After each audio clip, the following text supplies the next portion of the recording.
സൗരയൂഥത്തിലെ ഏഴാമത്തെ ഗ്രഹമായി യുറാനസിനെ അടയാളപ്പെടുത്തിയിട്ട് 243 വർഷം തികയുന്നു.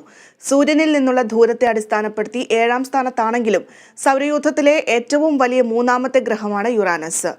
കൂടുതൽ അറിയാം ഈ വാതക ഭീമനെ പറ്റി. 1781 മാർച്ച് 13 ബ്രിട്ടീഷ് ജ്യോതിശാസ്ത്രജ്ഞനായ വില്യം ഹെർഷലാണ് യുറാനസ് എന്ന ഗ്രഹത്തെ ലോകത്തിന് പരിചയപ്പെടുത്തിയത്. ജലാംശമുണ്ടെങ്കിലും ഗ്രഹത്തിന്റെ ഭൂരിഭാഗവും അമോണിയം, മീഥൈൻ വാതകങ്ങളാൽ സമ്പന്നമാണ്.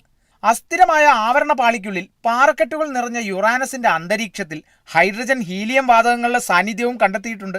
മറ്റ് ചില ഗ്രഹങ്ങളിൽ കാണപ്പെടാറുള്ള പോലത്തെ കാന്തിക വലയം യുറാനസിന്റെ ചുറ്റിനുമുണ്ട്.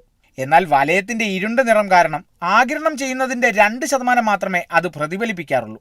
അതുകൊണ്ട് തന്നെ നഗ്നനേത്രങ്ങളാൽ യുറാനസിന്റെ വലയം കാണാൻ സാധിക്കില്ല. മറ്റ് ഗ്രഹങ്ങൾക്കെല്ലാം പേര് വന്നത് റോമൻ ദേവന്മാരിൽ നിന്നുമാണെങ്കിൽ ഗ്രീക്ക് ദേവനായ ഔറാനസിൽ നിന്നുമാണ് ഗ്രഹത്തിന് പേര് ലഭിച്ചതെന്ന പ്രത്യേകതയും യുറാനസിനുണ്ട്. ഭൂമിയിലെ ഒരു ദിവസം എന്നത് 24 മണിക്കൂറാണെങ്കിൽ യുറാനസിലേത് 17 മണിക്കൂറാണ്. പക്ഷേ വർഷത്തിലേക്ക് വരുമ്പോൾ ഇത് മാറും. ഭൂമിയിലെ ഒരു വർഷം യുറാനസിൽ 84 വർഷമാണ്. 1977 നാസ അയച്ച വോയേജർ 2 എന്ന പേടകമാണ് യുറാനസിനെ പറ്റി പഠിച്ച ഏക ദൗത്യം. News desk, Kerala vision news.